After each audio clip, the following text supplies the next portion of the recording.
Bonjour chers frères et sœurs, salut à ceux qui aiment l'histoire. Je vais faire cette vidéo pour parler brièvement des populations dites mongoloïdes, les peuples mongoloïdes. Vous voyez que la racine de ce mot c'est mongol. Nous le savons et nous l'avons dit, l'humanité est partie de la Rift Valley, la vallée du Nil et de l'Omo. Ce qui caractérise les peuples mongoloïdes, c'est vrai, beaucoup sont à peau claire, comme les Indo-Européens. Mais leur particularité, c'est qu'ils ont les yeux bridés. Qu'est-ce que les yeux bridés? C'est qu'ils ont des yeux comme tout petits. Enfin, ce n'est pas les yeux qui sont tout petits, mais tout l'environnement de l'œil est un peu comme rétréci. Voilà. Les paupières et tout ça semble rétréci. C'est pour ça qu'on dit qu'ils ont les yeux bridés. Mais d'où vient cela? C'est une adaptation encore. Parce que c'est à partir des steppes d'Asie centrale. C'est d'abord là que ces populations se sont regroupées. Et dans les steppes d'Asie centrale, chers frères et sœurs, il n'y a pas d'arbres. C'est des sortes de prairies ouvertes. Alors, le vent souffle assez fort dans les steppes d'Asie centrale. Ça correspond aujourd'hui aux zones de la Mongolie extérieure, qui est une république, la Mongolie intérieure qui fait partie de la Chine populaire, la Mandchourie, etc. Et c'est de là-bas que ces populations-là se sont adaptées du fait de l'environnement et ont fini par avoir des yeux bridés. Ensuite, elles ont rayonné en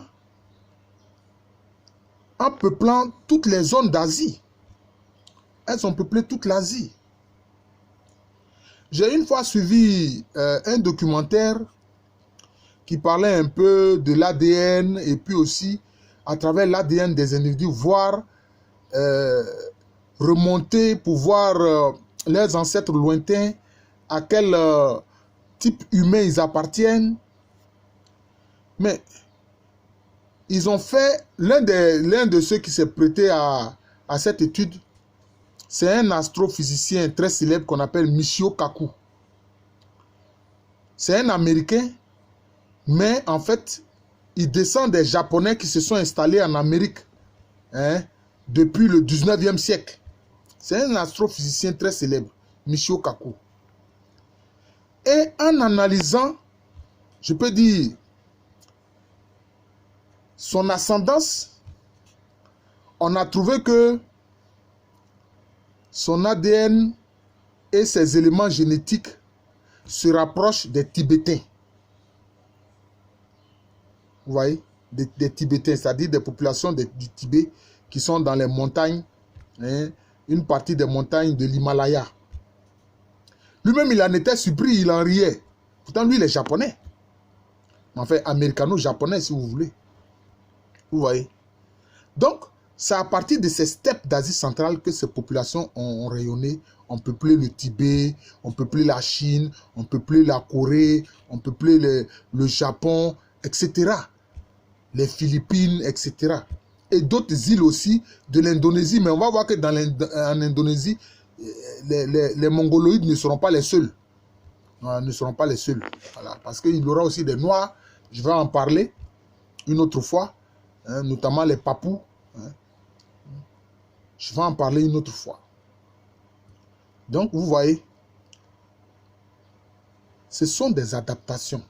Et ce sont ces adaptations-là que des petits racistes ont appelé race humaine. Race blanche, race jaune, race noire, race rouge. Mais, comme je le dis, ce n'est pas sérieux. Voilà, c'est une forfaiture. C'est une forfaiture. Et donc, c'est à partir des steppes d'Asie centrale que ces populations-là ont essaimé. D'ailleurs, vous remarquerez que beaucoup d'Amérindiens ont aussi les yeux bridés. Je vais faire une vidéo sur les Amérindiens parce que eux, c'est à partir du détroit de Bering qu'ils ont gagné le nord du Canada actuel et puis ensuite, ils ont peuplé toute l'Amérique, tout le continent américain.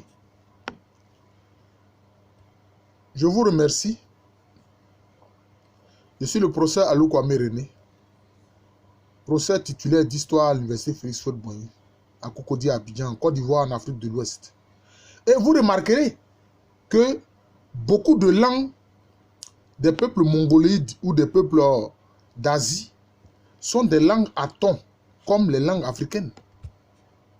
Sont des langues à ton, comme les langues africaines. Beaucoup de langues sont ici.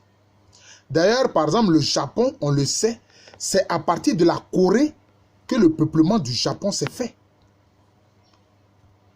Par vagues successives de population. Voilà. Ceux qui ont créé l'empire du Japon, mais ont trouvé des populations anciennement installées sur les îles. Voilà. Et ils sont venus dominer ces îles-là et ils ont créé l'empire. Ils l'ont appelé l'empire du soleil levant. Merci encore. Je vous souhaite une bonne journée. Aujourd'hui c'est dimanche et un joyeux dimanche.